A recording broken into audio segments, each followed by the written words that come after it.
Hola amigos, ¿cómo están? Bienvenidos a este nuevo video de este canal Teología Arminiano Wesleyana del Nazareno.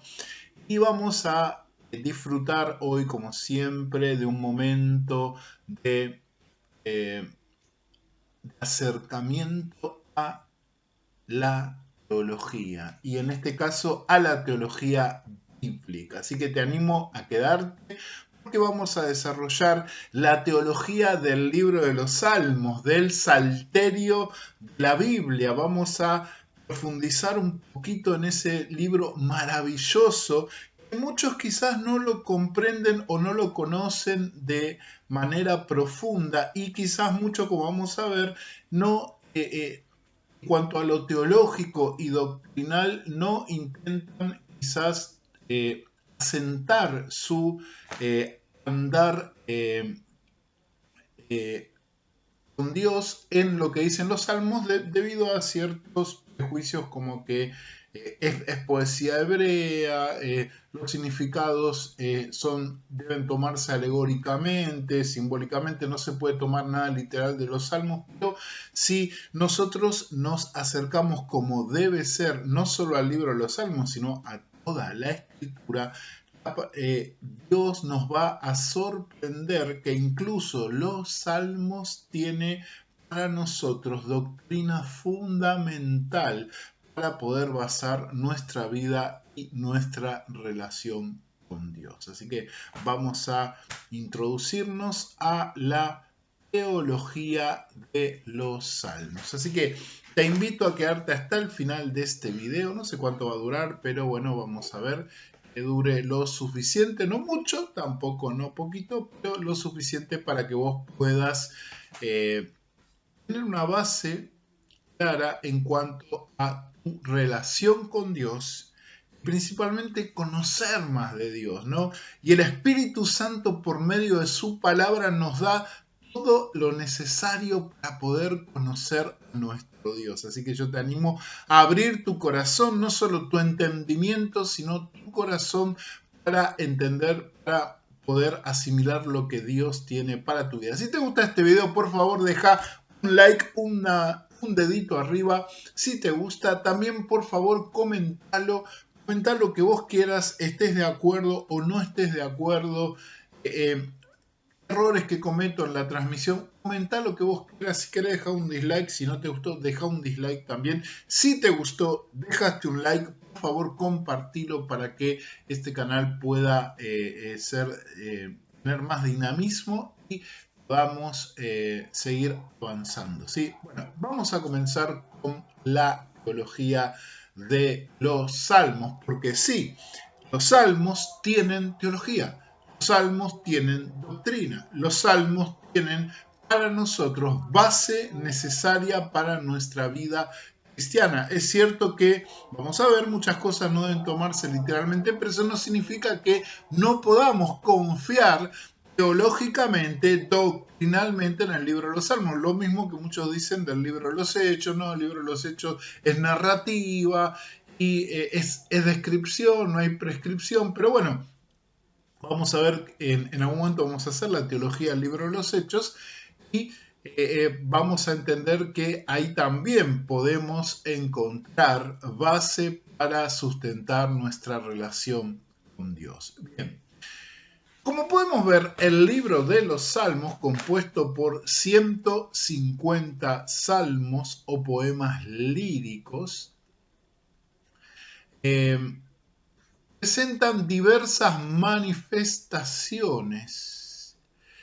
Las podemos enmarcar en lo social, económico, religioso, psicológico, incluso político y espiritual de el autor, vamos a ver que la mayoría son de David, y los autores, porque hay otros autores, y obviamente no vamos a encontrar en el libro de los Salmos una teología sistemática. Cuando hablamos de teología sistemática hablamos de la clasificación de los temas doctrinales que nos expresa la escritura. Obviamente no lo vamos a encontrar de esa manera, sino que la teología del conocimiento de Dios en el libro de los Salmos, y esto es fundamental para entender la teología de los Salmos, es expresada a través de las vivencias de los autores y las vivencias que se reflejan en los Salmos en el pueblo de Israel, ¿sí? En las distintas circunstancias que pasaron, ¿no? Este tipo de teología, que puede catalogarse como inductiva o contextual, en el mejor sentido de esas palabras, toma seriamente en consideración el panorama complejo y amplio de la vida y pone de relieve los temas y asuntos que tienen que ver con lo que nos pasa a nosotros reflejado en los autores y el pueblo de Israel. Por eso es importantísimo que nosotros no desechemos como base teológica fundamental para nuestra vida al libro de los Salmos. ¿Sí? Es importantísimo porque en los Salmos encontramos, como lo encontraron los discípulos y el mismo Jesús, encontramos lo suficiente para sostener nuestra relación con Dios. Vamos a ver algunos datos importantes para tener en cuenta al acercarnos teológicamente al libro de los Salmos. Bien, en los Salmos no vamos a encontrar un autor, quizás vamos a encontrar compiladores y podemos poner nombres como Ezequías, como Esdras y otros anónimos también que han compilado los salmos, quizás la época de David, Salomón, quizás antes también, porque hay salmos más antiguos que David, que los salmos que hizo David. Entonces, podemos ver que hay una variedad de autores, ¿no? 73 de los 150 salmos son atribuidos a David. 11 a un tal Asaf, que tal vez era parte del coro del templo. 11 a los hijos de Coré, que también son parte, eran sacerdotes, levitas, parte del servicio en el templo. 2 a Salomón, hijo de David, rey de Israel. Y los dos de Salomón serían el Salmo 72 y el Salmo 127. Uno a Moisés, el famoso Salmo 90, uno a un tal Etam, y hay 50 salmos cuyos autores no los conocemos, son anónimos. A ver, los títulos de los salmos no son un indicio indiscutible de la paternidad de esos salmos. En el hebreo, una misma palabra significa, por ejemplo, de, a y para. Un salmo de David puede haber sido escrito por el mismo David o para David o dedicado para David, ¿no? Entonces tenemos ahí un pequeño problemilla en cuanto a el término hebreo de David o a David, ¿no? Porque se usa la misma palabra y se puede traducir de esas dos formas. Sin embargo, los títulos son muy antiguos, ¿sí? Textualmente son muy antiguos y la suposición más natural es que indican paternidad. La tradición más antigua apunta a David como el autor principal de los salmos. Algunos escritos modernos han hecho un esfuerzo desesperado para eliminar la autoría de David, pero el peso de la tradición e incluso el testimonio del Nuevo Testamento, especialmente los dichos de nuestro Señor Jesucristo, apuntan a la principal autoría de los salmos en la figura del rey David, ¿no? Los salmos de David son los que más sobresalen porque son salmos que tienen que expresan los sentimientos y las vivencias de este hombre que están relacionados con lo que relata, por ejemplo, Primera de Samuel, Segunda de Samuel, etc. En hebreo, los salmos se dice Tehilim, que significa alabanzas, un término que refleja mucho el contenido de este libro. Su nombre en latín y en las Biblias castellanas significa o proviene del griego salmoi, que significa sonidos de cuerda, cuerdas de arpa, y así por consiguiente cánticos entonados con el acompañamiento de arpas. Su título alterno, Psalterion, significa salterio o una colección de cantos de arpa, del que proviene el término castellano salterio. Por eso se le dice muchas veces a el libro de los Salmos el salterio de Israel o el salterio de la Biblia. Muchos salmos prefijan títulos explicativos en prosa, como dijimos, indicando la paternidad literaria y la ocasión al escribirse esos salmos, ¿no? También tenemos en los títulos indicaciones que tienen que ver con el contexto musical, ¿sí? De notas, incluso de partes en las cuales tenían que introducirse ese salmo en la liturgia del templo, ¿no? Porque estos salmos se cantaban, eran canciones, poemas que se cantaban. Por eso acá tenemos también un tema teológico interesante que incide en la adoración de la iglesia hoy. Lo que le ofrecemos como adoración en el cántico, en el culto cantado a Dios, la expresión de nuestro corazón en cuanto a lo que Dios es y lo que Dios hace en nuestras vidas, tiene que tener fundamentación doctrinal bíblica. Lo que vemos en los salmos es que la expresión de alabanza y adoración tenía fundamentación en la obra de Dios en su pueblo. También se deben expresar, hay expresiones de vivencias de los salmistas, porque los salmos no son solo canciones preparadas, son poemas, son soliloquios que salían del corazón de los salmistas, principalmente de David, que era músico, que era cantante en ese momento en el contexto de la música hebrea. Entonces, también podemos entender cómo la adoración hoy en la iglesia de Cristo tiene que estar o tiene que tener fundamento doctrinal. No podemos expresar cualquier cosa, no podemos decir cualquier cosa en el culto público a través de las alabanzas solo porque el ritmo pega, solo porque la canción tiene una buena rima, solo porque es popular, solo porque cierto cantante lo cantó. No, no, no.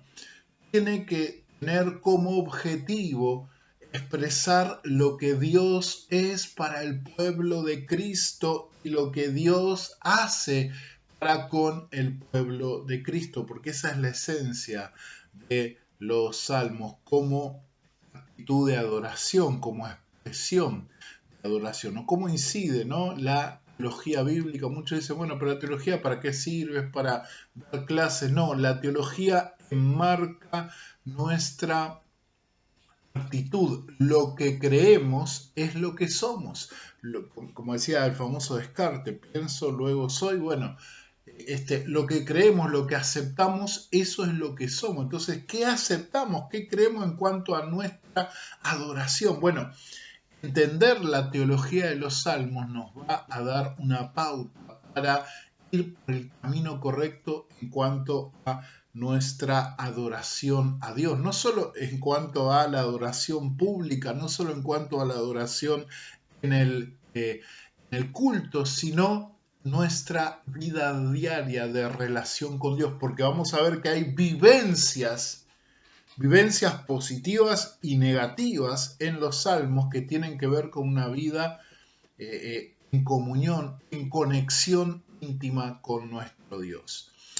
Bien, entonces, podemos ver en los salmos que uno de los asuntos de más importancia es la vida feliz. ¿Sí? Una de las cosas que resaltan en cuanto a temas doctrinales es la felicidad, ¿no? Los dos primeros salmos presentan y exploran ese tema fundamental de forma destacada, identifican ese tono teológico y el propósito pedagógico de la obra salmística. Dice el Salmo 1, bienaventurado el hombre que confía en Dios, dichoso, feliz, el que confía en el Señor no presta atención a consejo de malos, ¿no? Es un poco, ese primer salmo tiene un contenido sapiencial, ¿no? Muy parecido a los proverbios. Estas personas son las que descansan y meditan en la ley de Jehová, que tiene que ver con las instrucciones y ordenanzas que Dios había dado a su pueblo por medio de Moisés, ¿no? En el segundo salmo se continúa el tema de la felicidad verdadera y añade que Dios o el Hijo, porque es el salmo del Hijo, es el refugio de aquellos que en Él confían. Los hombres y las mujeres felices son los que incorporan las enseñanzas de Dios a su vida a través de la ley y son los que también se refugian en medio de la dificultad en el Señor. Desde el comienzo del libro, los salmos revelan asuntos teológicos existenciales para la vida del creyente. Uno de ellos es que la felicidad plena de la vida se relaciona con una expresión constante de alabanzas al Señor, de reconocimiento y aplicación de lo revelado a su vida, a nuestra vida. En el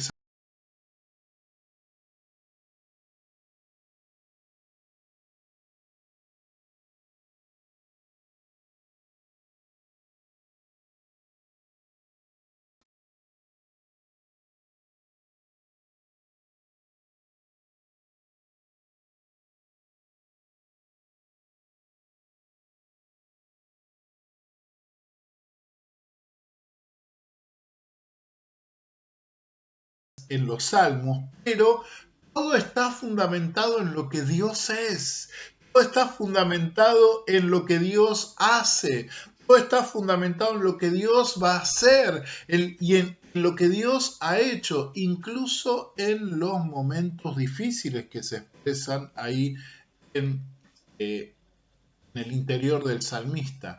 La importancia del nombre de Dios en el libro de los Salmos no puede dejarse de lado. En efecto, el nombre divino revela un extraordinario sentido de identidad, pertenencia y pertinencia, ¿no? Como podemos ver en el Salmo 8, 66, 68, 69, 92 y 145, pues son sus intervenciones históricas en medio de las vivencias del pueblo de Israel la que hace que la comunidad le reconozca como único Señor y Dios y le sirva. El Dios del Salterio es Jehová, es Yahvé, también es el Dios de Abraham, Isaac y Jacob, de Moisés, de David y de los patriarcas en general, de los profetas. Además es el Dios interviene desde Egipto y aún antes y aún en el exilio, porque si leíste los salmos te das cuenta que hay salmos que hablan de volver otra vez a Israel, de tener la alegría de estar en la tierra de la cual habían sido como arrancados. Bueno, también hay salmos que se dieron en el contexto del exilio babilónico. En los salmos Dios nunca es visto o entendido como dicen algunos críticos, como una divinidad menor, ¿sí? Por el contrario, en los salmos Dios es el Dios supremo, el que tiene el control de toda la creación, de todas las naciones, es el que sostiene a las naciones y el que un día los salmos escatológicos, el que un día ha de juzgar al mundo en su justicia y ha de pagar a cada uno conforme a su obra. Bien, en 691 ocasiones se usa el nombre hebreo de Yahvé. En 40 ocasiones se emplea la manera abreviada Yah o Jab, no en castellano. En otras 437 veces se alude a las diversas formas del nombre de Dios, en hebreo como El, Elohim o Elohá, ¿no? Elohim plural y Elohá en singular, o El, que es el diminutivo de Elohá.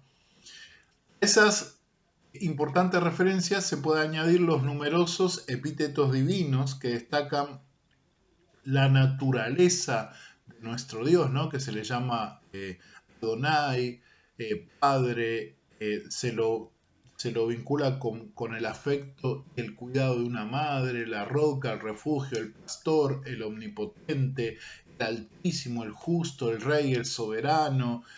Se lo compara con animales, ¿no? Como el león que protege a sus cachorros, o como la gallina que cubre con sus alas a sus polluelos.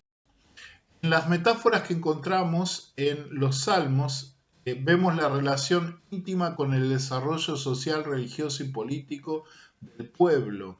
De acuerdo con los estudiosos eruditos de los símbolos bíblicos, las percepciones de los pueblos alrededor de Israel tenían que ver con lo cotidiano. Entonces acá también tenemos ese papel que tiene el Dios de Israel en la vida cotidiana del pueblo, ¿sí? Ya no como esos dioses, ¿no? Porque esos dioses estaban íntimamente relacionados con los eventos naturales, eran los eventos naturales, ¿no? Entonces, para que esos eventos naturales sean periódicos y fueran de bendición para el pueblo, ellos hacían sacrificios. En los salmos es diferente, porque Dios es el que los controla, Dios es el que crea esos eventos naturales. Él no es una divinidad menor más que es parte de o tiene que ver con esos eventos naturales como las tormentas, las lluvias, etc. Los críticos dicen, por ejemplo, que hay una evolución de la deidad en cuanto a que primero se lo veía a Jehová como un dios de las tormentas, después un dios de la guerra, ¿no? Y eso al parecer es evidente en algunos salmos, pero si uno ve la totalidad de la enseñanza teológica de los salmos, podemos encontrar la misma pauta que vemos en otros libros de la Biblia. Dios es sobre todos los eventos naturales, sobre la tierra, sobre la naturaleza. Incluso hay un salmo, el Salmo 103, que dice que si Dios quita su espíritu, toda la vida va a perecer, ¿no? Porque Él es el que sostiene la vida sobre la tierra. Y eso se concatena con otras afirmaciones teológicas acerca de Dios, y no solo del Padre, sino del Hijo y del Espíritu Santo en todos los libros de la Biblia. Bien, vemos imágenes relacionadas con la vida agraria y nómada del pueblo. Vemos también la afirmación de la continua, insistente relación de Dios con su pueblo y la autoridad de Dios con su pueblo como el rey de su pueblo, y no solo el rey de Israel, sino el rey de todas las naciones y de toda la creación. Las afirmaciones de Dios como rey tienen en el libro de los Salmos gran importancia teológica. La metáfora del reinado de Jehová está ubicada en el centro mismo de la teología del Salterio, porque revela las percepciones que el pueblo y los salmistas tenían de Dios a la luz de las comprensiones y realidades que vivían. Esta imagen se amplía aún más con el uso de verbos y adjetivos que revelan una red extraordinaria de relaciones sociales y formulaciones filosóficas y afirmaciones teológicas. No solo era reconocido a Jehová como el soberano, sino que en el tiempo presente Jehová reinaba, ¿no? Jehová ejercía su control soberano sobre su pueblo, sobre la vida de la gente y sobre la creación en su totalidad. Bien. También se lo presenta en el libro de los Salmos a Dios como con ese nombre muy conocido que aparece en el Pentateuco como Yahvé Sabaoth o Jehová de los ejércitos. Esta construcción del nombre divino puede ser una referencia a las legiones celestiales o las huestes de Israel, ¿no? Entonces tenemos allí una referencia en el Salmo 103. Voy a leer alguno para tener claro. Salmo 103, 21 y Salmo 148, 2. Salmo 103, 21. 103, 21 dice, ahí ya lo tengo. 103, 21 dice: bendecid a Jehová vosotros todos sus ejércitos, ministros suyos, hacéis su voluntad. Y en el 20 ya estaba hablando de los ángeles. Dice: bendecid a Jehová vosotros sus ángeles poderosos en fortaleza, ejecutáis su palabra, obedeciendo a la voz de su precepto. Y el Salmo 148, 2 dice: alabadle vosotros todos sus ángeles, alabadle vosotros todos sus ejércitos. También, obviamente, se refiere a las huestes de Israel, ¿no? Es el comandante en jefe de todas las huestes celestiales y las huestes terrenales. Bien. La enseñanza que afirma que Dios es rey pone en evidencia dos valores de gran importancia teológica. Él es rey divino, es decir, creador y salvador. Este concepto de Dios como rey incluye la idea del triunfo contra las fuerzas del mal que se manifiestan en la creación del universo, ¿no? Por ejemplo, Salmo 29, el Salmo 93 y Salmo 104. El rey divino estableció el orden y superó las dinámicas del caos que tratan de destruir la creación de Dios. Las fuerzas hostiles que se organizan contra Dios, contra la paz de su pueblo, son destruidas por la intervención del Rey creador de todas las cosas. Bien, vamos a ver algunos temas teológicos esenciales que tienen que ver con lo que expresa el libro de los Salmos. En primer lugar, podemos ver lo que dicen los salmos acerca de lo que Dios es, ¿no?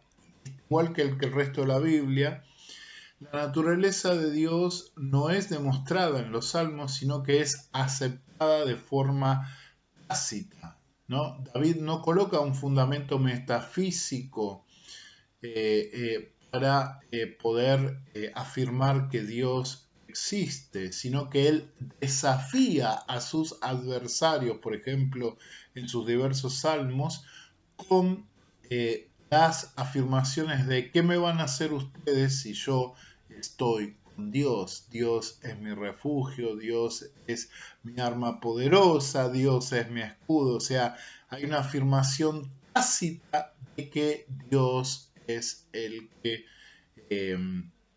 guía y protege o protegía su vida. Es el necio, dice los Salmos, el que niega la verdad última del universo, quien desecha a Dios en sus pensamientos e ignora a Dios en su conducta. Dice el necio en su corazón, según el Salmo 14.1, no hay Dios. El salmista no combate esta afirmación. Si la gente irracional insiste con arrogancia a negar a Dios y rebelarse contra él, ponerse al mismo nivel las bestias, bueno, es ya problema de la humanidad. No es que no haya evidencia que Dios no exista, sino que todo el universo, porque los salmos también dan fe en cuanto al testimonio del universo de que Dios es real. El Dios del salmista o de los salmos es un Dios personal. Jehová, el único verdadero Dios, no se pierde jamás en medio de especulaciones metafísicas. Es una persona que piensa, sabe, siente, ama y es capaz de enojarse. Es un Dios que habla al ser humano, ya que el hombre puede hablarle y relacionarse con él, ¿no? El Dios de los Salmos le dice a los humanos: yo te haré entender y te enseñaré el camino en que debes andar. Sobre ti fijaré mis ojos. Esto lo tenemos en el Salmos 32, verso 8. Él invita a los seres humanos. Él dice, se dice ahí en los Salmos: buscad a Jehová y su poder, buscad siempre su rostro. En el Salmo 105, 4. De forma misericordiosa, Dios escoge pensar en los seres humanos, en los pobres, en los menesterosos, en los abandonados, en los débiles. Dios pone allí su corazón. También vemos una antropología clara, teológica en el libro de los Salmos. En el pensamiento hebreo, la realidad era la norma.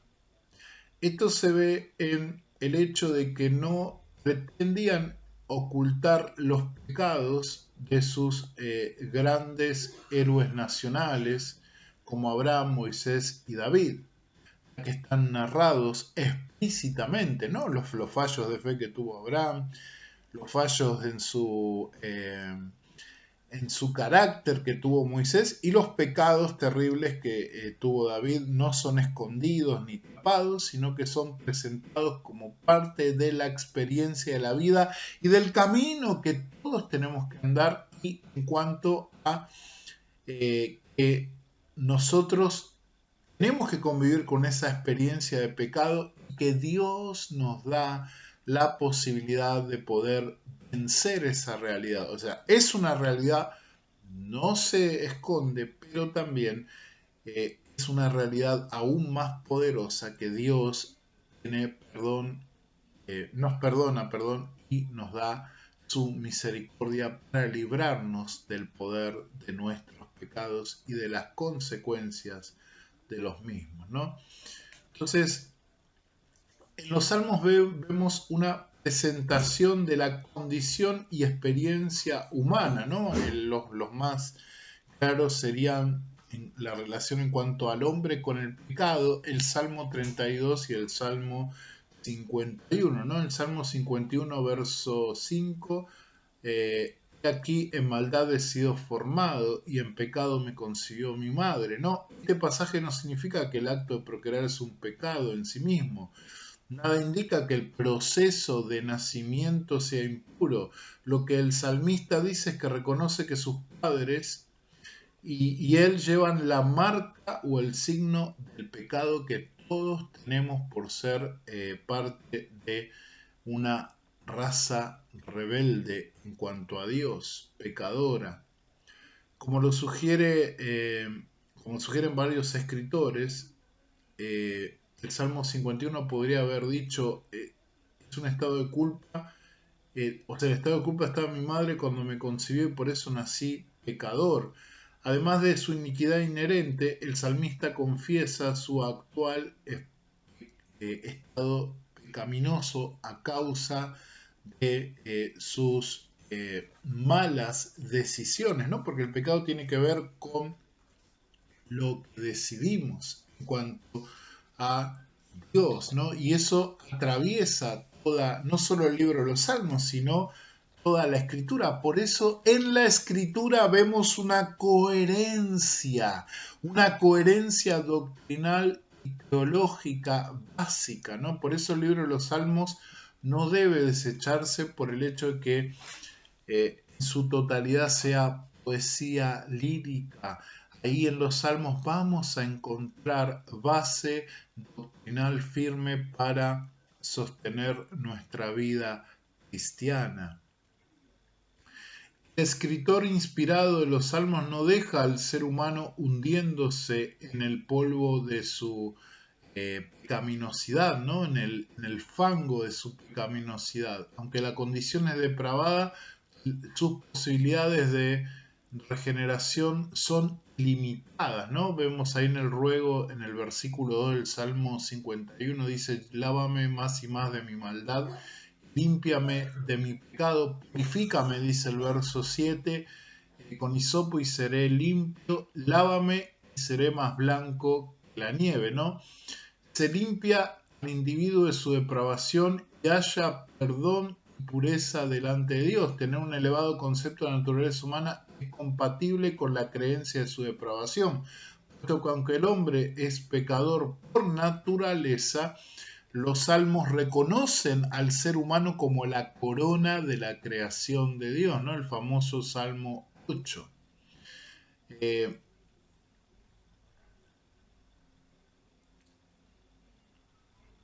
También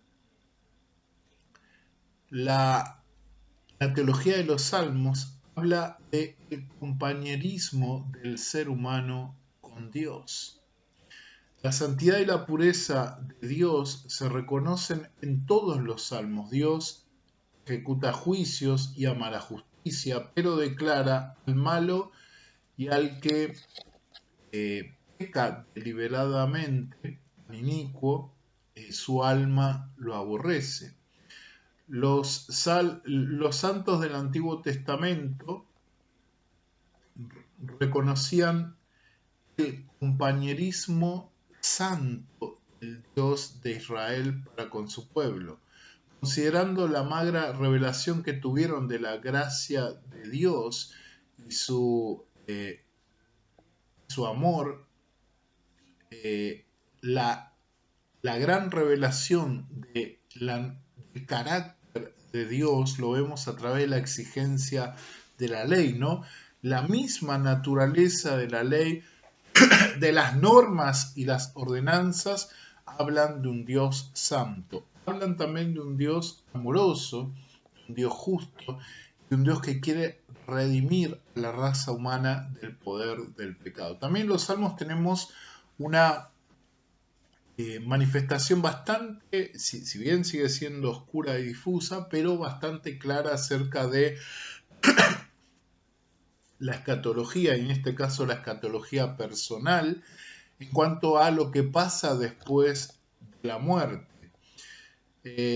Israel no recibió una revelación clara en cuanto a lo que sucede después de dejar este cuerpo. La idea más clara, que aparece no solo en los salmos, sino en toda la revelación del Antiguo Testamento, la tenemos en ese lugar que se llama el Seol o el Sheol, que es un misterioso y vasto mundo subterráneo de vida sombría que no puede compararse con la claridad del concepto del cielo del Nuevo Testamento. Esta lógrega visión de la vida, del más allá, que aparece en varios libros del Antiguo Testamento, se encuentra eco también en los Salmos, ¿no? El Salmo 6, verso 5 dice, porque en la muerte no habrá memoria de ti, no hay memoria de ti. En el Seol, ¿quién alabará? ¿No? El Salmo 30, verso 9, dice: ¿qué provecho hay en mi muerte cuando descienda a la sepultura? Alabará el polvo, se anunciará tu verdad allí en el polvo. Bueno, esa era la visión. No es que la teología, la doctrina de Dios fue construida paulatinamente. No, no hay una construcción teológica. Sí, lo que hay un acercamiento paulatino a la revelación de Dios. La revelación de Dios hay que entenderla tanto en el Antiguo como en el Nuevo Testamento como una revelación progresiva. Fue dado de a poco de acuerdo al contexto y al entendimiento del pueblo de Israel y a su estado de comunión, ¿sí? Entonces, nosotros debemos entender esto antes de poder tomar alguna conclusión absoluta. Si la revelación fue progresiva, en cuanto a la vida futura, no podemos decir que el Antiguo Testamento no habla acerca de una vida futura o una existencia del ser humano después de la muerte. Debemos entender los pasajes que hablan acerca de ese lugar, el Seol, que en griego sería el Hades, que iban tanto buenos como malos, no como un lugar inexistente o como la misma sepultura, ¿no? Hay un error textual de muchas Biblias en el cual traducen la palabra Seol como sepultura. Creo que lo he presentado en otro video. Cuando se habla de la muerte o el sepulcro, hay otra palabra hebrea que se utiliza, de la palabra kever, la sepultura, el sepulcro, y a veces en las traducciones se confundía con el término Seol, ¿no? Entonces se dice, bueno, en el Seol y la sepultura es lo mismo, y no, el Seol, en el kever o en la sepultura del sepulcro van los cuerpos muertos, y en el Seol iban los que habían dejado sus cuerpos, las almas, ¿sí? Sé que hay muchos que, por ahí, muchos cristianos no les gusta aceptar este tema de que también somos almas, somos inmateriales, pero hay evidencia clara de que sí también somos inmateriales, somos cuerpo y somos alma, hay una unidad intrínseca entre cuerpo y alma, pero cuando este cuerpo muere, lo que somos sigue existiendo. El tema es dónde sigue existiendo lo que somos, ¿no? Tenemos la esperanza en Cristo de estar en su presencia, en el cielo, después este cuerpo ha de ser restaurado, la resurrección de los justos, que también esta doctrina atraviesa toda la teología del Antiguo Testamento, especialmente los Salmos, ¿no? En la esperanza mesiánica, pero no debemos descartar por causa de la revelación progresiva, la vida después de la muerte, ¿no? Muchos usan ese salmo, el Salmo 6, lo concatenan con Eclesiastés capítulo 9 para poder decir, bueno, no hay vida o el Antiguo Testamento no da evidencia de la vida después de la muerte, pero si entendemos otra vez que la revelación es progresiva, sí hay evidencia, simplemente que este tema era visto de forma muy difusa. Después nuestro Señor Jesucristo va, va a traer amplitud en cuanto a lo que pasa después de la muerte, ¿no? La historia del rico y Lázaro y muchas cosas que dijo nuestro Señor Jesucristo nos da evidencia clara de que después de que dejamos este cuerpo, nuestra experiencia personal sigue eternamente. ¿Sí? Eso no deja de lado, no disminuye la esperanza de la resurrección de los muertos. Entonces, es fundamental entender que la teología de los salmos es una teología de base eh, perdón, es una teología que puede dar base a nuestra experiencia cristiana, teniendo en cuenta obviamente que los salmos son poemas, los salmos son expresiones poéticas. Si tenemos en cuenta, ahora estamos en sede hermenéutica, ¿no? En sede exegética. Si tenemos en cuenta que los salmos son poemas, son cosa poética, entonces nosotros vamos a poder interpretarlos correctamente como palabra de Dios para nuestra vida. Palabra de Dios que edifica nuestra vida. Los salmos fueron la base, por ejemplo, del ministerio de Jesús. El cumplimiento del plan redentor de Dios está basado en los salmos. Muchas de las cosas que Jesús cumplió en su ministerio terrenal, lo que se conoce como los salmos mesiánicos, no lo vamos a ver porque son un montón, pero hay muchísimos salmos mesiánicos, dieron base a todo el cumplimiento del ministerio de Jesús. Entonces, ¿por qué lo vamos a desechar? ¿Por qué no vamos a poder fundamentar nuestro caminar cristiano en los salmos, ¿no? Otra cosa que tienen los salmos es que hay que entenderlos de acuerdo a su contexto, ¿no? Hay salmos que quizás no deberíamos aplicar literalmente. Ahora, el hecho de que los salmos tienen teología, tienen doctrina que teológicamente es vital para la vida del creyente, también hay que entender que muchos salmos fueron expresados en contextos muy específicos. Entonces, yo tengo que entender al salmo en ese contexto y hacer la aplicación de acuerdo a la guía del Espíritu Santo, ¿no? Usando las reglas hermenéuticas, hacer la aplicación concreta de acuerdo a ese contexto, ¿no? Un salmo, quizás no sé qué les parece a ustedes, pero un salmo quizás muy polémico sería, por ejemplo, el Salmo 137, un salmo que al finalizar dice o expresa un sentimiento de revancha en contra de los enemigos de los judíos y les dice, ojalá que los niños de los babilonios se estrellen sus cabezas contra la piedra. Entonces uno diría, bueno, ¿cómo puedo vivir ese salmo? ¿Cómo puedo aplicar ese salmo a mi vida? Otra vez, a través del contexto específico de los salmos y el mensaje que subyace en la intención de Dios, que es el que inspiró el salmo, y los autores o el autor de ese salmo, y ahí hacer lo que en hermenéutica se llama el puente hermenéutico, y aplicarlo a nuestra vida.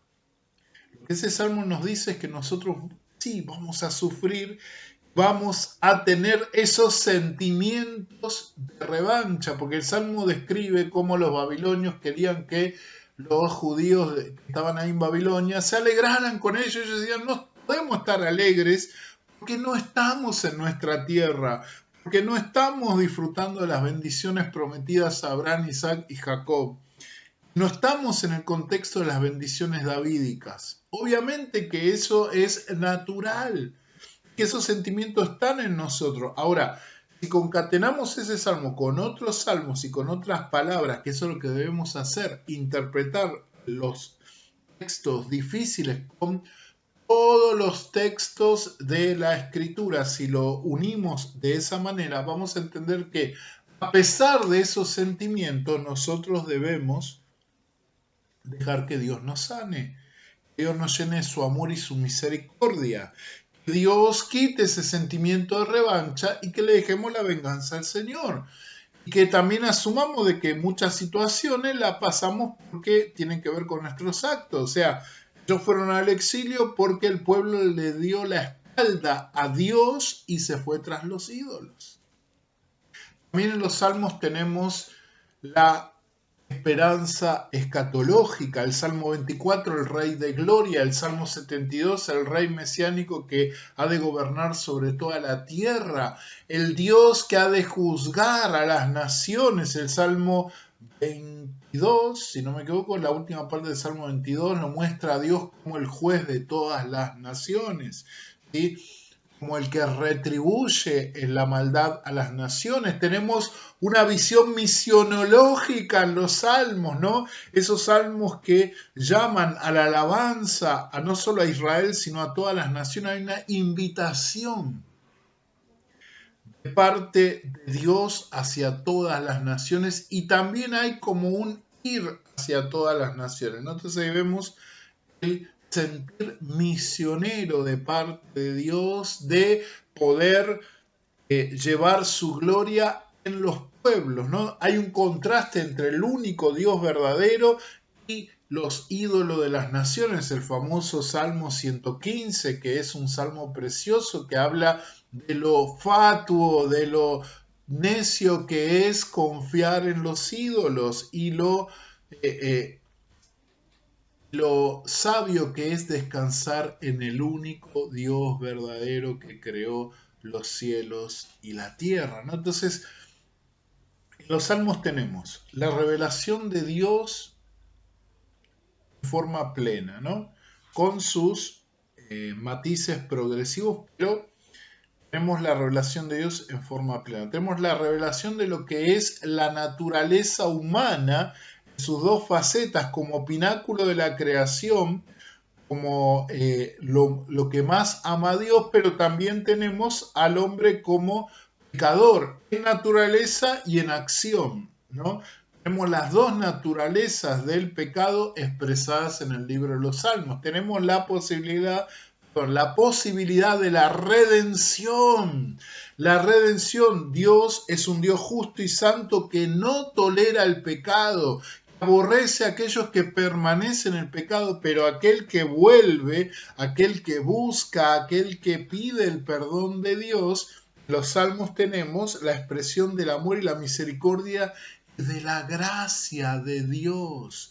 Tenemos también el objeto por el cual se ha de manifestar la gracia de Dios, no solo a Israel, sino a todas las naciones, que es el Rey Mesías. Se identifica en las vivencias de los salmos davídicos, en la vida de David, y también se identifica en la figura de ese rey que ha de reinar sobre todas las naciones. En el Salmo 2 se le llama el Hijo de Dios. El Salmo 2 es hermoso porque habla de la filiación del Mesías con Dios. Mi hijo eres tú, yo te he engendrado hoy, pídeme y te daré por herencia las naciones. Es un salmo que también habla del tiempo escatológico, del milenio y del tiempo final, la revolución de las naciones al final, ¿no? También tenemos en cuanto a lo mesiánico, bueno, una gran cantidad de salmos que habla de el nacimiento del Mesías, la introducción del Mesías. Ahí tenemos que ir al libro de los Hebreos, que ahí cita unos salmos que dice cuando el Mesías se introduce al mundo, ¿no? Y cita un salmo. Después tenemos el ministerio del Mesías, tenemos el sacrificio del Mesías, tenemos cosas muy particulares en cuanto a ese sacrificio, ¿no? Que iba a ser rechazado, que iba a beber hiel y vinagre, que iba a ser traicionado por un amigo, que sus manos y pies iban a ser agujereados, que sus huesos no iban a ser quebrantados. Creo que también está en los Salmos, no me acuerdo bien ahora. Sé que en la profecía de Zacarías dice claramente, pero creo que también hay una referencia en los Salmos. Iba a resucitar de entre los muertos, el Salmo 16, que habla, no dejará mi alma en el Seol, ni mi cuerpo, que mi cuerpo vea corrupción. Después hay otro Salmo, no me acuerdo bien el capítulo y el versículo, que dice que después de pasar las tribulaciones lo verá Dios, que verá su presencia, ¿no? El Salmo 110 habla de la ascensión de nuestro Señor Jesucristo, cumplida allí al final de su ministerio después de su resurrección. Y hay salmos que hablan de la segunda venida de nuestro Señor Jesucristo.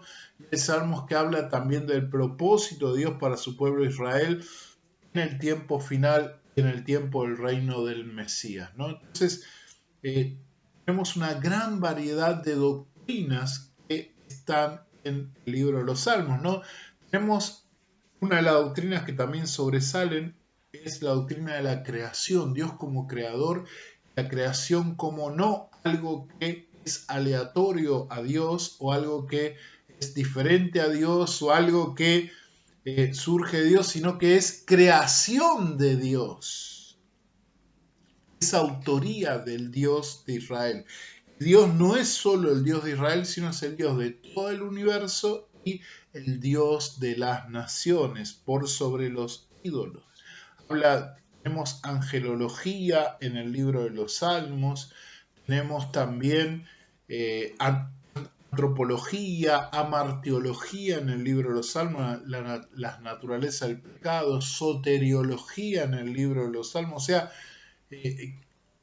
no podemos decir, no, yo no puedo hacer doctrina o basar doctrina en el libro de los Salmos, porque en el libro de los Salmos hay doctrina fundamental. Quizás no expresada sistemáticamente, pero sí la hay. Lo que sí tenemos que hacer cuando nos acercamos exegéticamente al libro de los Salmos es tener en cuenta las normas interpretativas que la hermenéutica nos da para con el libro de los Salmos. Entender que es un libro poético, entender que es un salterio que fue dedicado a la alabanza en el templo, principalmente.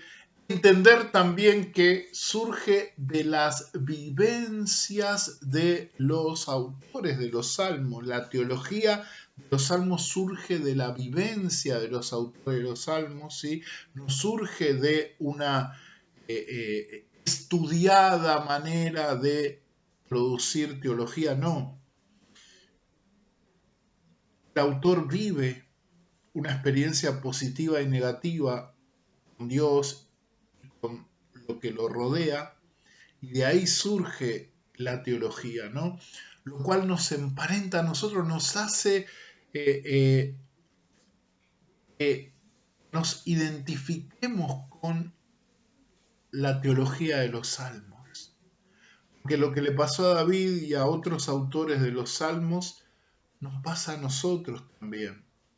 Como los salmistas, nosotros podemos tener tiempos de gozo y alegría que expresamos nuestra adoración a Dios y lo vemos a Dios en toda la creación y en todas las cosas. También podemos pasar momentos difíciles en los cuales parece que Dios desapareció y con el salmista podemos decir, Señor, ¿por qué me abandonaste? ¿Por qué haces que mis enemigos me pisoteen? ¿Por qué me pasa esto y aquello? ¿No? Y también como David podemos decir, bueno, mi pecado me trae dolor día y noche, no me deja dormir. Todas esas experiencias las vivimos nosotros, pero también como el salmista podemos decir, tú has limpiado mi corazón, tú has traído vida a mi alma, tú has sacado del lodo cenagoso mi vida del pozo y me subiste a la roca de la seguridad que eres tú, Señor. O sea, todo eso lo podemos vivir. Por eso el libro de los Salmos es un libro apto para hacer doctrina y basar nuestra vida teniendo en cuenta, obviamente, el marco hermenéutico necesario para acercarnos a esa doctrina, ¿no? Teniendo en cuenta también el contexto en lo cual aparece la forma en que se manifestaba Dios para con su pueblo, quizás los juicios que tenían que ver con actos de guerra, actos entre millones de comillas, de devastación de los enemigos, que eran formas concretas de juicio en ese momento, hoy no se aplica. Hoy la vida del creyente es a través de Jesucristo. Acá tenemos que usar la óptica luterana de ver a Cristo como eje de toda la teología, y en Cristo nosotros vemos que el amor, la gracia y la misericordia de Dios se manifiestan plenamente y la justicia de Dios, atravesada por su amor y su misericordia, se manifiestan de manera plena. Por lo tanto, estas manifestaciones de juicio debemos entenderlas no como aplicaciones literales, sino como formas en las cuales Dios ha de obrar de acuerdo a su amor, su misericordia, su santidad y su justicia, ¿no? Porque Dios es eso también, santidad y justicia. El hecho que Dios sea amor no implica que no sea santidad y justicia, ¿sí? Que el pecado tenga que ser juzgado y condenado, ¿no? Porque el pecado es juzgado y condenado, pero cuando uno confía en Jesucristo como Señor y Salvador, el juicio y la condenación del pecado se da en Cristo y nosotros somos justificados. Y eso también lo vemos ahí en los Salmos, ¿no? Bueno, no lo quiero alargar más, así que vamos a concluir diciendo que el libro de los Salmos es un libro teológico válido para la Iglesia de Cristo hoy, teniendo en cuenta sí el acercamiento hermenéutico natural que nos dice que tenemos que usar las reglas del contexto, del lenguaje y del propósito del autor y el propósito inspirativo del Espíritu Santo para entender los salmos y así aplicarlos a nuestras vidas. Que Dios te bendiga. Gracias por llegar hasta acá. Si lo hiciste, te pido que compartas este video si fue de bendición, que sigas creciendo en Cristo a su imagen, confiando plenamente en el Señor. Dios te bendiga y nos vemos en otro video de este canal, Teología Arminiano Wesleyana del Nazareno.